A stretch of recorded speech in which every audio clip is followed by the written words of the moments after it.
तर आज आपण अगदी चमचमीत आणि झणझणीत अशी भरली हिरवी मिरची कशी बनवायची ते पाहणार आहोत। प्रवासात सुद्धा तुम्ही ही भरली मिरची नेऊ शकता। 2 ते 3 दिवस आरामात टिकते। एकच काय पण 2 ते 3 भाकऱ्या सुद्धा याच्यासोबत जरा चढच खाल। वरण भातासोबत तर विचारूच नका, अगदी एकदम भारी लागते। चला तर मग पटकन रेसिपीला सुरुवात करूयात। तर येथे मी मोठ्या हिरव्या मिरच्या घेतलेल्या आहेत। या थोड्याशा तिखटाला कमी असतात। आता या अशा पद्धतीने या कट करून घ्यायच्या आहेत। आता या ज्या बिया आहेत आतील त्या मी थोड्या काढून घेते। तुम्हाला जर आवडत असतील तर तुम्ही या बिया तशा देखील ठेवू शकता। थोड्या आता मी यातल्या काढून घेते। तुम्ही जर या चॅनेलवर नवीन असाल तर प्लीज अशाच नवनवीन रेसिपींसाठी चॅनेलला सबस्क्राइब करायला विसरू नका। बेल आयकॉनवर क्लिक करा म्हणजे येणाऱ्या नवनवीन रेसिपींचं नोटिफिकेशन सगळ्यात आधी तुम्हाला मिळेल। तसेच जर तुम्हाला रेसिपी आवडत असतील तर प्लीज एक लाईक करायलाही विसरू नका। तर अशाच पद्धतीने मी बाकीच्या सगळ्या मिरच्या कट करून घेतलेल्या आहेत। आता नेक्स्ट स्टेप मध्ये येथे मी साधारणतः एक अर्धी वाटी शेंगदाण्याचा कूट घेतलेला आहे। त्यानंतर यामध्ये साधारणतः 2 चमचे बेसन घालायचे आहे। त्यानंतर 4 ते 5 ठेचून घेतलेल्या लसणाच्या पाकळ्या घालायच्या आहेत। अर्धा चमचा धने जिरे पूड, पाव चमचा चाट मसाला, गरम मसाला पाव चमचा, हळद पाव चमचा, लाल तिखट अर्धा चमचा, चवीनुसार मीठ आणि 1 मोठा चमचा तेल घालायचं आहे। आता हे सगळं चांगलं असं एकजीव करून घ्यायचं आहे म्हणजे सगळे मसाले एकजीव होतील। तुम्हाला गरज वाटल्यास यामध्ये थोडं पाणी देखील तुम्ही ॲड करू शकता। आता हा जो मसाला आहे तो या मिरच्यांमध्ये भरायचा आहे। तुम्हाला जर बेसन वापरायचं नसेल तर फक्त शेंगदाण्याचा कूट घालून सुद्धा तुम्ही ही मिरची बनवू शकता।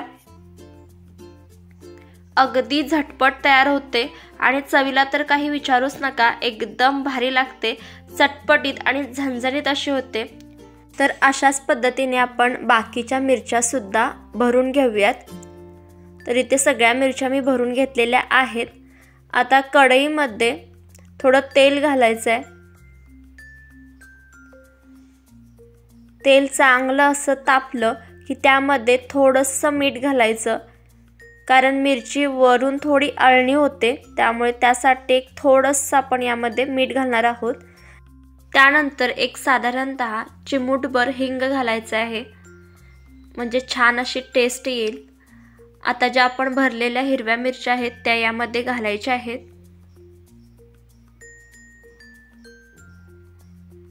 आता बाकीच्या देखील मी अशाच मिरच्या भरून घेते।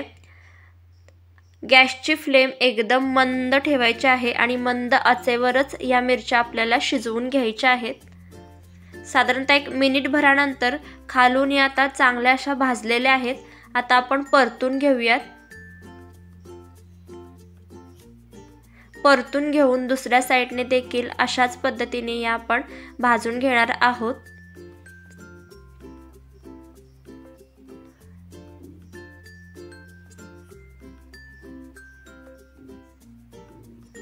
आता यावर थोडासा पाण्याचा आपण शिंतोडा मारणार आहोत म्हणजे छान अशा वाफेवर या भरल्या मिरच्या शिजल्या जातील।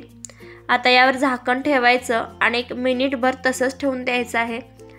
1 मिनिट भरानंतर खालचा भाग छान असा शिजला जातो।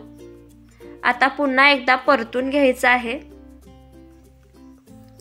आणि दुसऱ्या साईडने देखील आपण अशाच वाफवून घेणार आहोत। आता या मिरच्या परतून झालेल्या आहेत। यावर झाकण ठेवूयात आणि 1 मिनिट 2 मिनिट चांगल्या अशा या शिजवून घेऊयात। तर 1-2 मिनिटानंतर तुम्ही पाहू शकता मस्त अशा या भरल्या मिरच्या वाफवून झालेल्या आहेत। याचा कलर चेंज झालेला आहे। तुम्ही हवं तर चाकूच्या साहाय्याने सुद्धा शिजल्या आहेत की नाही हे चेक करू शकता। तर इथे आपल्या चटपटीत आणि झणझणीत अशा भरल्या मिरच्या तयार होतात। तुम्हाला ही रेसिपी कशी वाटली ते प्लीज कमेंट करून नक्की सांगा। व्हिडिओ जर आवडला तर प्लीज लाईक, शेअर आणि चॅनलला सबस्क्राईब करायलाही विसरू नका।